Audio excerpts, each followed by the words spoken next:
nous ramenons des hommes et des femmes qui sont égarés dans les ténèbres pour qu'ils viennent à la lumière. Dites Amen. L'évangile de Dieu doit prêcher. Si je suis là, je n'arrive pas à prêcher ce que je vis. Ça sert à quoi? Si je suis là, je suis un divorcé, mais je suis en train de prêcher, ça sert à quoi? Si je suis volé, impudique, je suis en train de prêcher devant, ça sert à quoi? Est-ce que tu m'entends? Si je prêche des choses qui n'honorent pas Jésus-Christ, la vérité n'est pas au-dedans de moi, je suis réclamé par le diable. Et le diable a les droits légaux dans ma vie. Mais si je prêche la vérité, rien que la vérité, Jésus-Christ qui est Seigneur, qui est Sauveur, qui est avocat, sera de mon côté pour me protéger. Est-ce que tu peux dire Amen? Amen. Dieu a besoin de toi. Il t'aime. Dieu a voulu que tu sois membre dans cette assemblée pour te préparer doucement, lentement, pour arriver à un but. Pour atteindre les objectifs. Tu comprends, bien-aimé? Un jour, j'avais dit que dans la vie, ça peut arriver que tu échoues dans tes objectifs. Mais il y a une seule chose que tu dois faire pour ne pas échouer à atteindre le but. Dites Amen. Amen. Il ne faut pas. Quand tu te tourmentes pour les autres choses, oui, bon, tu peux voler 10 francs, 20 francs, ça va, non, ça fait rien. Mais ne me tourmente pas pour les choses célestes. Dites Amen. Amen. Ne me mens pas pour les choses célestes. Dites Amen. Amen. Tu vas mentir des gens. Mais tu te mens toi-même. Ces gens-là ne sont pas tes personnes. Ils sont les gens que Dieu a créés. Ils ont besoin de connaître la vérité, de chercher la vérité, de marcher avec la vérité, de manger la vérité, de dormir avec la vérité. Amen. Amen. Hein? Amen. Vous êtes des dieux. Nous sommes des dieux comme nous sommes là. La Bible dit, il a fait de ses serviteurs une flamme de feu. Ça veut dire, toute parole qui sort dans la bouche d'un homme de Dieu, c'est une flamme de feu. Amen. Hein? Il a fait de ses serviteurs une flamme de feu. Une flamme de feu. Une flamme de feu. Il ne faut pas s'amuser avec les choses de Dieu. N'ayez pas des sentiments inutiles. Une personne qui vient te parler des choses qui ne te concernent pas, qui ne concernent pas l'entrée de Canaan, qui ne concernent pas le paradis, et tu t'attaches et tu t'accroches à ça avec cette personne. Amen. Hein? N'ayez pas de sentiments.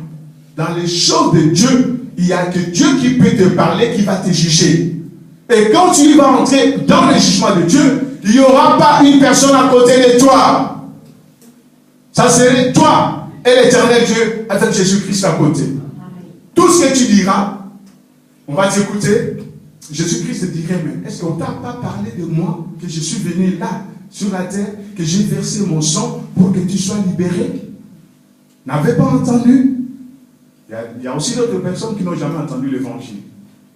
Mais la Bible dit qu'au fur et à mesure que les années, les jours passent, l'évangile doit être prêché dans tout le monde entier. Il n'y aura aucune personne qui dira, non, je n'ai pas entendu parler. Aucune personne. Parce que le temps que Jésus-Christ a parlé, bientôt ça va s'accomplir. Dites Amen. Est-ce que tu m'entends, bien-aimé? Je veux que nous comprenions ce qui se passe ici dans cette assemblée.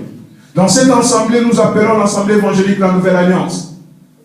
Nous détruisons, brisons tous les liens qui ont été faits avant, dans les péchés, dans la désobéissance, dans les choses qui n'honorent pas Dieu. Moi là, j'étais premier que vous voyez. Amen. Hein? Mais par l'amour de Dieu, Dieu nous a appelés maintenant à entrer dans la Nouvelle Alliance. Dans la Nouvelle Alliance, il y a changement de vie. Dans la Nouvelle Alliance, il y a maintenant l'obéissance de la parole de Dieu. Dans la Nouvelle Alliance, nous refusons tout ce qui était avant comme péché. Nous entrons maintenant dans la lumière de Dieu. Pour vivre, pour marcher avec ce que Dieu veut de nous et faire ce que Dieu veut au-dedans de nous. Amen. Hein? Nous voulons marcher avec Dieu. Nous refusons toutes les choses anciennes. Celui qui est en Christ, de Corinthiens 5:17, celui qui est en Christ est une nouvelle créature. Toutes les choses anciennes sont passées. Voici, toutes choses sont devenues nouvelles. Amen. Toutes choses anciennes doivent être passées. Nos enfants qui ne travaillaient pas bien à l'école, quand ils viennent dans la nouvelle alliance, comme le diable n'a rien à réclamer dans leur vie, ils ont maintenant des bonnes notes à l'école. Amen. Dites Amen. Une femme qui n'était pas vertueuse à la maison, quand elle entre dans la nouvelle alliance, comme le diable n'a rien à réclamer dans sa vie, la vie de la maison change. Un mari qui découchait, il revenait à la maison vers 5 heures, il y a d'autres qui ne reviennent pas à la maison. Ils passent toutes les nuits et tout le temps. Mais quand cette personne comprend maintenant le message de la résurrection, le message d'entrer à Canaan, il va changer maintenant son identité. Il va maintenant entrer dans la nouvelle alliance. Et quand il entre dans la nouvelle alliance, le diable n'aura plus rien à réclamer dans sa vie. Cet homme change sa vie. Il commence à revenir à la maison aux heures qu'il faut. Quand il finit le travail directement à la maison. Est-ce que tu m'entends, bien-aimé? C'est ça ce que nous prêchons ici. Nous sommes des dieux. Dieu nous a fait des dieux ici-bas sur terre. Parce que Dieu ne peut pas descendre d'en haut jusqu'ici pour commencer à faire des choses. Il ne peut pas faire. Dieu envoie seulement des hommes et des femmes. Dieu t'envoie toi et moi pour que nous entrons dans l'alliance à marcher avec lui, à faire ce qu'il veut. Nous sommes des instruments que Dieu a utilisés, que Dieu va utiliser pour faire sa volonté ici-bas sur terre. Est-ce que tu m'as